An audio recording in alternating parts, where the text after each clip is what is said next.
Hey, turn that thing up.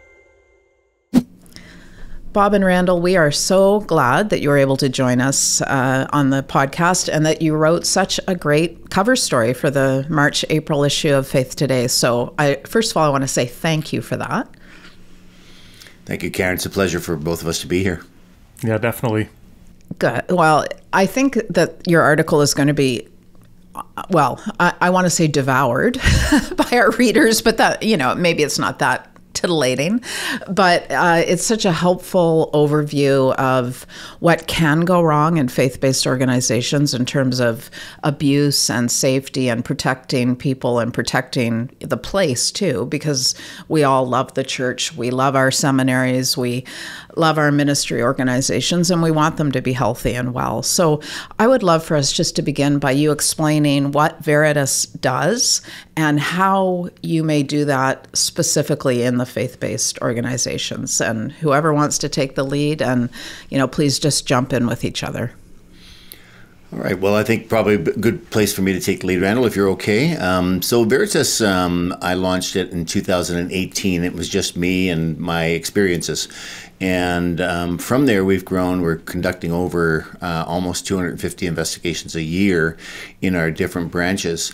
Randal and I go way back 20 years. Randal was my seminary professor when he was a professor at Taylor Seminary here in Edmonton. And so we were very good friends. And we have talked a lot about the dark side to church and the dark side that we see and the stories that we read in the news about church leaders and abuses that are going on. So we've kind of noodled with this idea for many years. And as it turned out, Randal ended up coming on with us as an investigator, a workplace investigator and regulatory investigator, because we have different branches. A few years back, and then we realized just by word of mouth that there was a need for this type of service within churches, within faith-based organizations. So we started to do quite a few of those, Randal being the key investigator in that area. He's a trained investigator and professional investigator, as well as being a theologian and an author, and a really good guy. And so anyway, Randal kind of launched that, and we've been really busy in that particular area. And it's one of our four branches, our main branches of investigations with Veritas. We've got workplace, we've got regulatory, we've got sport. As we know, sport investigations are a big issue, a hot topic in our country. And and so maybe I'll turn it over to Randal, and he can give you a little bit more information on what it looks like in terms of investigating in the faith-based world. Yeah, thanks, Bob. So faith-based can be anything, including churches, parachurch ministries, NGOs, Christian or other religious schools. And, there's a lot of overlap with a workplace investigation, but there are also distinctives.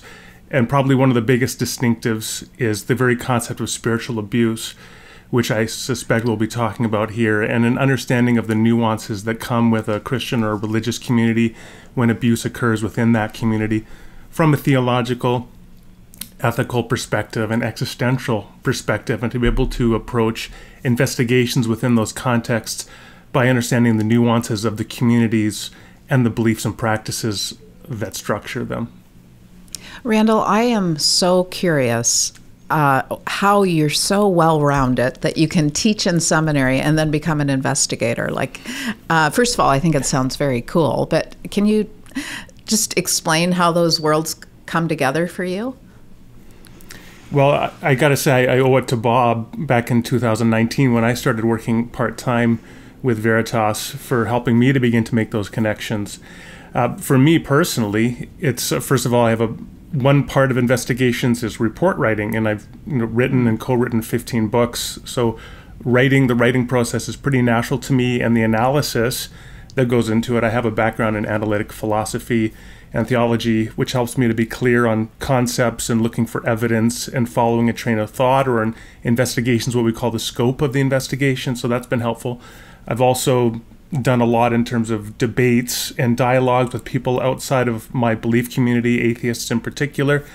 And this has helped me with my own emotional intelligence and the ability to speak with people in a non-adversarial way, which is very key to the interviewing process, or what we call the peace interviewing method in investigations, which is very different from the sort of spotlight on the witness, that we have in the traditional detective interrogation. We don't do investigation questioning like that. And so I realized I had a lot of transferable skills coming out of a theological background and into investigations work. Yeah. And I assume, I'm obviously you have a strong faith life. I sense that from both of you. Does your love and belief in the church and its strength and power and how good it should and could be and how healthy it could and should be impact your work? Does it make you more passionate, or do you have to sort of keep that in check? Well, I'll just say for me, and Bob, you can jump in after. So, I find that I have this balance between cynicism and optimism, both having grown up in the church, having been a seminary professor. For 20 years, I taught church history, and I had to prep my students at the beginning of the course. Don't become discouraged about some of the things that you're going to learn from church history. Okay. Look for the golden thread of God's providence going even in the darkest places of history. And teaching systematic theology for 20 years, I came with a good understanding, I think, of the impact of the fall, but also a recognition of optimism in terms of God's governance in all things and providence. So I think from my perspective, we come at this work with a heady dose of realism. We're not doe-eyed or overly optimistic. We recognize how abuse can occur in all sorts of situations because we are in a fallen world, but we also recognize God's call upon our life to be working in the ways that we can to further his kingdom. Yeah, for myself, Karen, I grew up in the Catholic tradition. I have a bit of a different background than Randal. Broken home, alcohol problems within the home, but I was always drawn to the church. I would go by myself. My parents didn't go to church, and I did. I became an altar boy in the tradition, and there were some things that happened when I was young that were harmful, that I saw leaders in the church that were harmful, not only to myself, but friends and others related to, communion and those types of things, as well as potential abuses that I managed to avoid, but it was close. Okay. And so from there, I had a wild and crazy journey of being a police officer, undercover. I did biker gang investigations. I've got a fairly colorful background story, and it was at a low point in my life that I've always been a seeker. The Catholic tradition and some of the pains coming out of that for me didn't draw me to the idea of a relationship with God, and I've always been a seeker. And so at a really dark point in my life, I started attending an evangelical church, and I didn't even know what an evangelical church was, had no clue. And all of a sudden, I'm hearing the story of God's grace through Jesus, through a relationship, and it really, really hit my spirit in a very profound way, and I had a real transformation of my heart. When I've been in a lot of dark places in my life, again, organized crime, biker gangs, homicide, undercover, and so living, working, breathing in those dark places tends to harden one's heart. Mm-hmm. And so my journey of new life was very impactful, which is one of the reasons that I went to seminary. However, even within the evangelical tradition, I saw abuses of power. I experienced abuses of power. I had to manage abuses of power. I've been in leadership situations my whole life, and so I kind of naturally started to evolve to leadership in the church and saw the dark side of the church that I happened to be attending. And so I was also a family counselor in Christian counseling agency, and I would be hearing a lot of stories of abuse, whether it be spiritual abuse, sexual abuse, those types of things in that particular domain. So I think God's probably wired me to be able to do this type of work, and yet I will never let go of the transformation that can occur and has occurred in me as a result of a true relationship. And so that's where my I guess, passion for what we're doing. And I think it's so critical and so important for what we're doing to make sure that the church does remain a place of transformational change and healing. Yeah, thank you. So bringing together our knowledge and our belief in, the sinfulness that we all have and are capable of doing, coupled with our capacity for beauty and wonder and goodness and growing and transformation, are you still surprised sometimes by what you come upon in faith-based organizations? I think for me, Randal, I'm no longer surprised. I was surprised when I came out of this really, really dark world into a world that professes light and goodness and grace and community and honoring each other as individuals made in the image of God.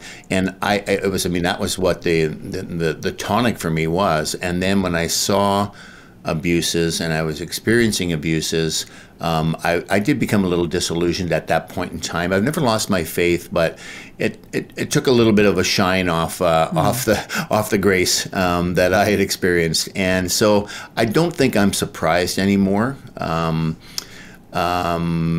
However, I think that's where our passion comes from. We might not be surprised, but we know that something has to occur so that this doesn't happen again. Randal, what about you in terms of surprise growing up in the faith?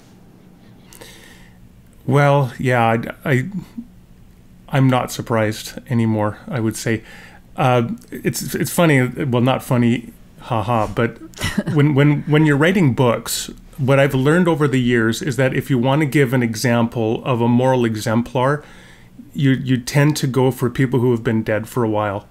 Mm-hmm. Because honestly, you don't know what's going to come out. And for example, I used to use a textbook in a class, and the textbook had a section where they praised the work of Jean Vanier. Now, we mentioned Jean Vanier in the article as someone who had a history of, turns out, of sexually abusing women within the context of his ministry that he co-founded, working in building communities of people living in community with disabilities.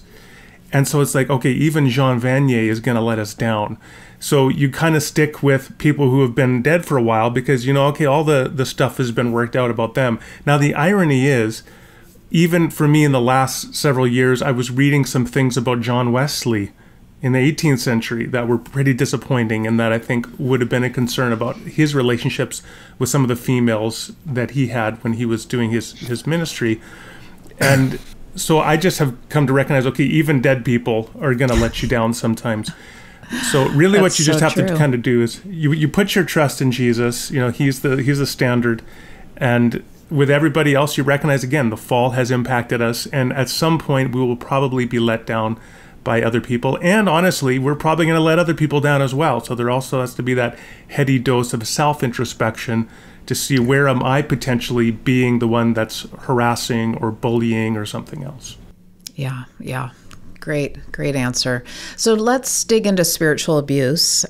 You mentioned that is the type of abuse that tends to be specific to faith-based organizations, of course, and I think you do a good job defining it in the article, but let's tease it out a bit for our listeners. Randal, do you want to define that for us?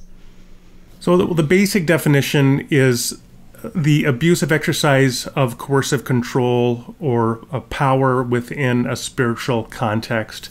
Spiritual, of course, we could have a lot of conversation about what that looks like, but we're typically talking here about religious beliefs, theological beliefs and practices, which are among the most fundamental values and commitments that organize one's life.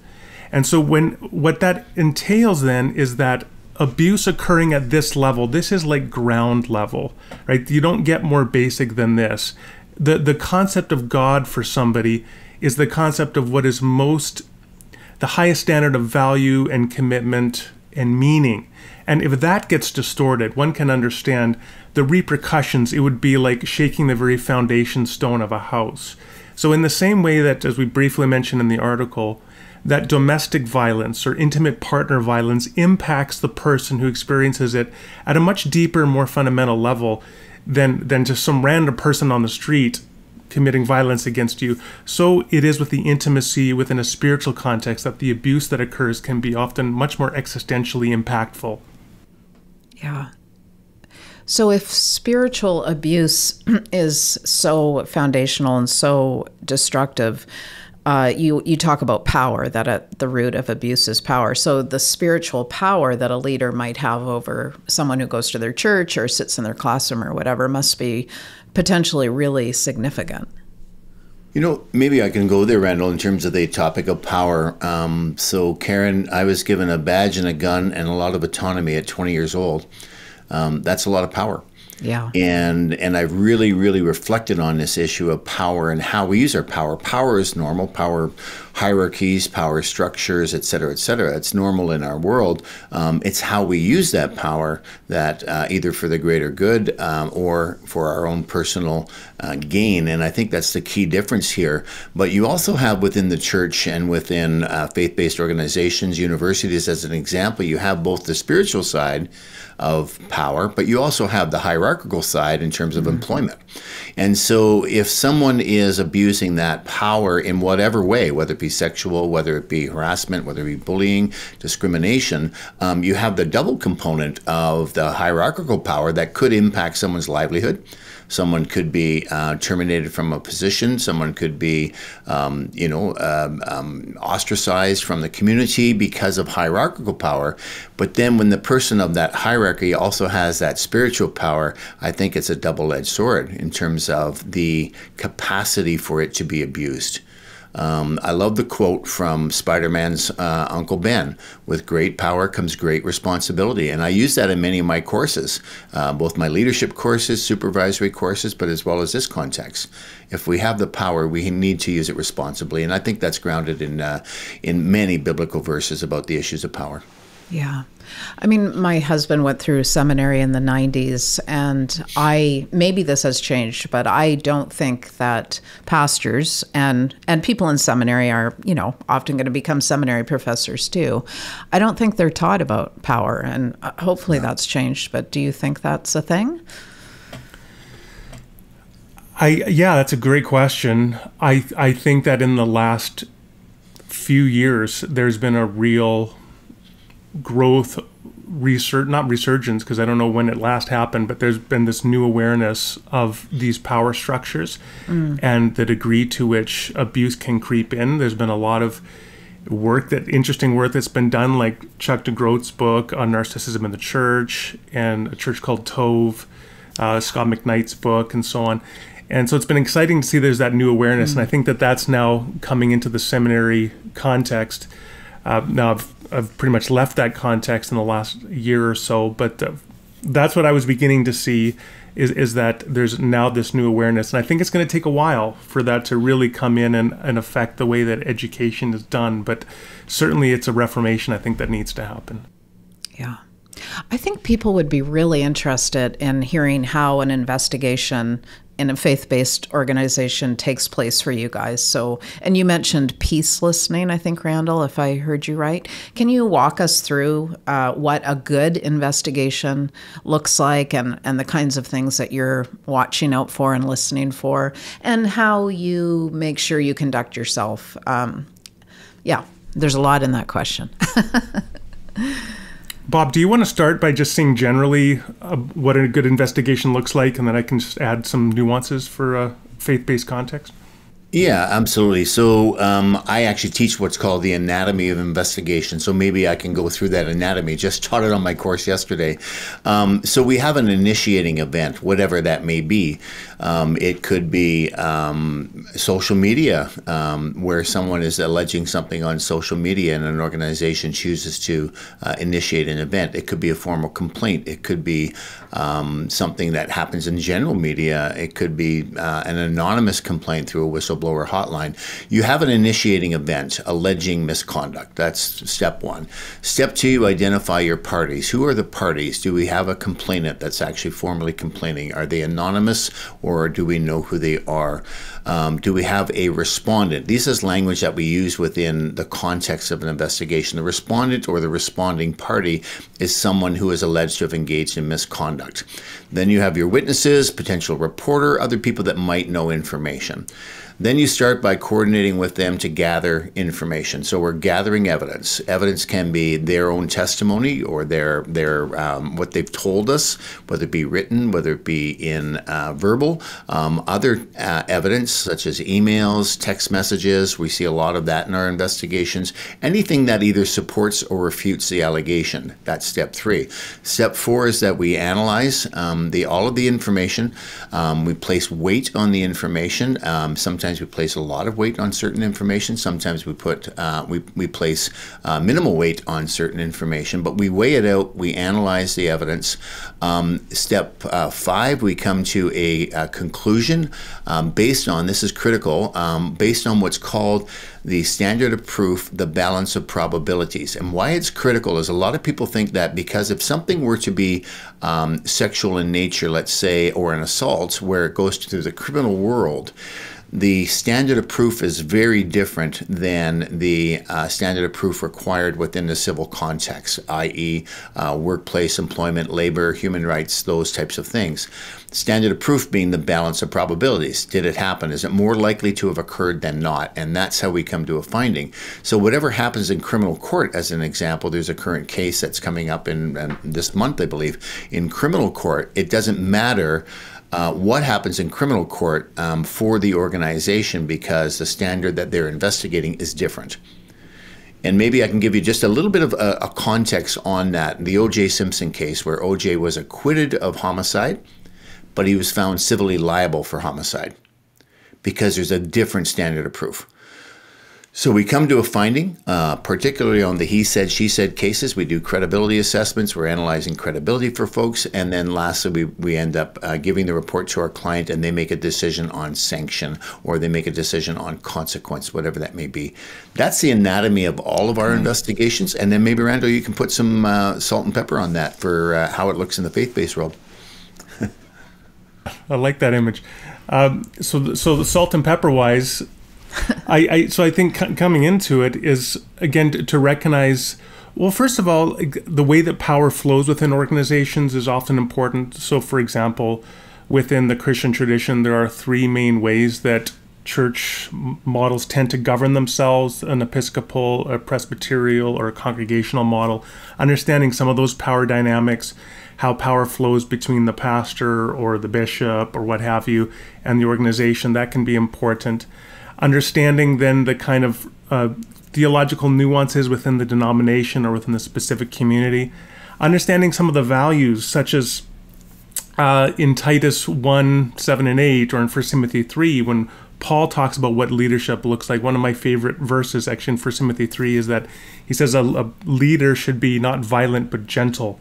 And I'm always thinking, like, how infrequent is gentleness a component in what people look for in leadership, right? They'd rather have the really dynamic leader who often may be more narcissistic in nature. Now, this kind of leads into my mind into something that flows out of often an investigation. The investigation is just a very fine point address or treatment of a specific issue, which is, again, that scope of the investigation, but it often then moves into the broader culture of the community. One of the features sometimes of our investigations and the reports that get produced by them are some general observations the investigators made along the way about some broader issues that may not be directly within the scope of the investigation, but nonetheless very pertinent to it. And those are often theological in nature or cultural, ethical in nature, things that relate to how the culture may have led to or increased the risk of this kind of behavior arising in the first place. So you don't have to be a Christian to do an investigation of a Christian organization, but it really helps at the very least to understand what the faith is like from the inside and be able to sympathize with and understand the concerns and the values of that community as you do the anatomy of the investigation that Bob described. Now, obviously, if someone calls Veritas or some other third-party investigator, that is telling me something about their willingness to have, to believe, to investigate, to correct, perhaps to, fix what is broken or what has been broken. So, that's a sign of health to me. Is it to you? Like you when they call you in, they're already doing something really important. I think, Karen, yes, I would agree. One of the things that I've seen is problematic is that we've seen cases where, because we are doing some historical sexual abuse cases for some faith organizations and denominations, and we've seen cases where it's been identified that, well, this was investigated by a deacon, or this was investigated by the board chair, or this was investigated. And my first question is, what is their background on how to investigate? Have they been trained how to investigate? Do they understand credibility assessments? Are they doing credibility assessments? If we have a he said, she said case, who's more credible? And so I really caution organizations that when you talk about doing an investigation, particularly if it's high risk, that you would want to at least have some form of training or some form of understanding of what an investigation looks like and what it means to do an investigation. So we are starting to see, sadly, and one of the reasons why we are contacted is because we're seeing a rise in both criminal types of cases that have hit the news recently and civil cases. And so the spotlight is on abuse in the church. There's, the hashtag church too, right? And so because of that, I think a lot of denominations are starting to realize, even with good intentions, you can't navigate this stuff without having a certain level of expertise. And so that is really what we're trying to do, is provide our service as expertise. We will do a very robust, Randal's last investigation was 170 pages. We're talking a really, really intense, because it was a high-risk case involving, a lot of potential for media and legal scrutiny. So we do a proper job within that high-risk situation. We know, and Karen, that anything of a sexual nature, whether it be innuendo, whether it be potential grooming behavior, or whether it be outright sexual abuse by use of the spiritual authority and the power differential, they're high risk because you have a person, you have a victim on the other end of this behavior. And we're talking about people's lives sometimes. And so, within the other context, as far as employment goes, you're talking about people's livelihoods. So, there's the stakes are high on these cases. And I just really encourage organizations to consider whether they have the expertise internally. Most of them won't. And so to consider that, you may want to look to us or other organizations that have our background to make sure it's done well and impartially and fairly. What do you think stops? Go ahead, Randal. Well, I just wanted to add one quick thing is that so Wade Patton did some really interesting work where he looked at, I think it was like 60 or 70 evangelical churches and communities that had a crisis event and how they managed it. And he discovered, I think this was in his PhD work, that every one of them, their first approach to dealing with this crisis initiating event was image management rather than sort of pursuing truth as the first thing. And I think that is a real danger and a temptation, is to say, first of all, how can we minimize the public fallout for whatever's happened here? Now, that's not an unimportant question, but that can't be the question, or shouldn't be the question that kind of leads the way for that organization. Because ultimately, that's kind of like doing patchwork job when you need to do a full engine overhaul, right? You're going to eventually end up stranded on the side of the road. Yeah. I hope this is old thinking, but over the course of my career, I know I've heard the terms of, we don't want to air our dirty laundry because it makes God look bad. Like that's kind of the big thing people say. But, in fact, it makes the organization look bad, of course. Well, here's the thing about the dirty laundry is that make sure it doesn't get dirty. Yes. That's the mitigating factor, right? Yeah. The idea of one of the things that we see over and over again, not just in faith-based organizations, but going to Randal's point about image management, is the cover-up is much more egregious than the issue. Gosh. right? Yeah. And so whenever an organization appears to be covering up or protecting, let's say a sexual predator, or protecting someone that's abused their power because they're the rainmaker. You have the charismatic pastor that is bringing in the tens of thousands a weekend. You've got the, the rainmaker bringing in the money to the university. You've got the rainmaker bringing in, the donors to the private Christian school. And so, we have to protect the rainmaker. And so that's the cover up. And of course, the offense and the betrayal that the person that has experienced the abuse is doubled, because they see the organization as protecting the rainmaker, as opposed to doing the right thing. And our motto is do the right thing. Doing the right thing is how you mitigate your risks. It's going to how you mitigate your image. So if an organization, a school, a church, a university, whatever it is, does the right thing, then they're going to be seen to be doing the right thing, right? We can't control everyone's behavior, but if you do the right thing, that's going to bring your image up. If you start to cover things up and not do the right thing, that's what's going to tarnish the image. Yeah. Well, I would love for us to talk about non-disclosure agreements and those kinds of, that may not be the only kind of agreement out there that is kind of cover-uppy. It feels cover-uppy to me. So can we talk about those, and are they still used, and what are the dangers there? Well, I'll just say, yes, they're still used. and I mean, my quick 2 cents on it is, I mean, there may be contexts where an NDA can be worthwhile, but I think Christian organizations, I think there's increasing skepticism now, fortunately, about them. And I think this edition of Faith Today deals with that in that great little article, that they're very much more oriented toward the brand management or image management, in my estimation, than the pursuit of truth. But Bob, go ahead. Yeah, normally what we see, Karen, in our field of work is that the NDAs are attached to a termination agreement. And so what happens is that an organization agrees with the person, we're going to part ways. We are not going to terminate with cause based on a proper investigation. We're going to terminate without cause, which any organization has the right to do. But in doing so, we're going to give you your severance. We're going to give you $50,000. But to accept the $50,000, you have to agree that you're not going to do X, Y, Z. You're not going to disclose the conditions of your termination. And so that's not just in the faith-based organizations, it's across the board in labor and employment, and we see this often. Here's the risks for that, is that if you have cause to terminate, then you should terminate with cause. And that means there's no NDA. That means that you have engaged in misconduct that is egregious enough that we believe that we are going to terminate our employment agreement, and it's with cause. It's done on a proper investigation, a fair investigation, impartial investigation. We'll terminate with cause.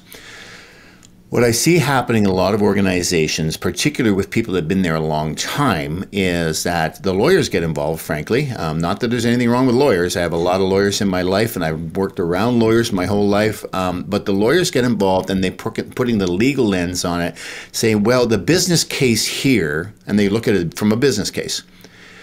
If we terminate with cause, and it's identified we've terminated with cause because of sexual misconduct, as an example, we could get sued, we could get this, we could have pushback, we can have all these things happen. So look, let someone go away quietly.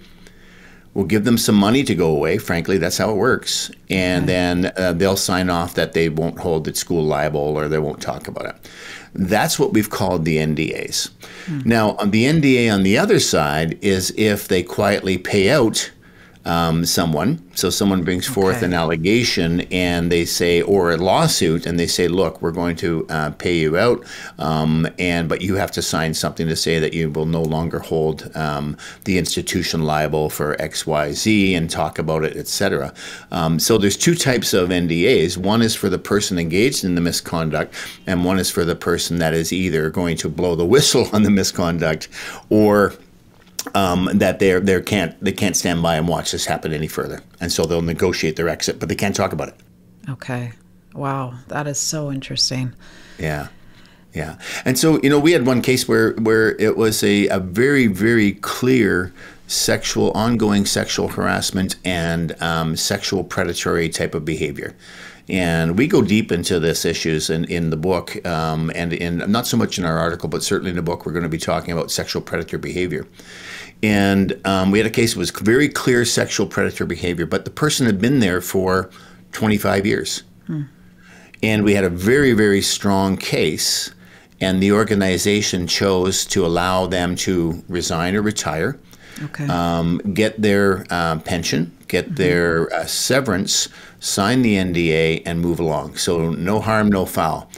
That person went on within 6 months and had a new position as a leader of a spiritual retreat center for women with all women staff. Wow. And so there's a case where, you look at the moral, whether it's morally right. Legally, maybe it's the best business case, but is it morally right to basically exit someone from their employment within that context that there's no paper trail that they've engaged in this behavior? And I have investigated sexual predators for many years in the internal perspective, and I follow them. I follow them around. I Google them. I see where they go. Wow. And of course, they continue to go and find employment because oftentimes they're very charismatic, very charming. There's this acronym, not in my backyard. And I also say there's a not in my churchyard. It's kind of like, if we can just kind of move that along to the next church or whatever, then we don't have to worry about it anymore. And of course, I think that is just a fundamental failure of what it is to be ostensibly people of truth. Yeah, absolutely. I mean, that is so gross. And, it kind of brings us back around to where we started about what we can expect and what we should expect and what we can contribute to the wellness of a church or a faith-based organization. As we wrap up, I would love to have you offer encouragement and hope. We talked about the don't let the laundry get dirty in the first place posture, which obviously, I mean, goodness, that's what we all want.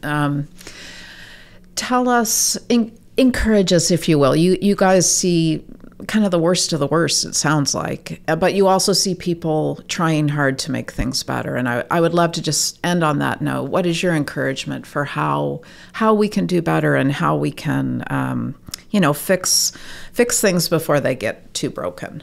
Randal, do you want to lead off on that? Well, I mean, the reality is that discipleship, following Jesus, is taking up one's cross daily. Now, and one of the things we've seen sometimes in Christian communities that can be distorted to encourage people to become acquiescent to abuse. It's like, well, maybe you're just taking up your cross, and so you have to accept this. So I always want to push against that. But at the same time, I do think what it breeds is an expectation that as we stand up against abuse, as we oppose abuse, we should understand ourselves as walking in the feet of Jesus and being heralds of his kingdom of justice and mercy and goodness, where he does set the world to right, that we are at the forefront or the threshold of that movement of bringing God's kingdom into the world. And I think if we can kind of understand ourselves, like in Hebrews 11, as part of that great cloud of witnesses, then we may not feel that we are so alone in those deep, dark moments where we are facing down abuse. Mm-hmm. Yeah. I'm not going to add anything to that, Karen. That is a good way to end. That is a good way to end. That is so encouraging and so important. Wow, Bob and Randal, thank you so much. If you're listening to this and you haven't read the article, please go read the article. And people who read the article will be encouraged to listen to this podcast where we really, you really flesh things out. And it's fascinating and it's helpful and it's actually hopeful. So thank you so much. Thanks, Karen. Yeah, thanks for having us.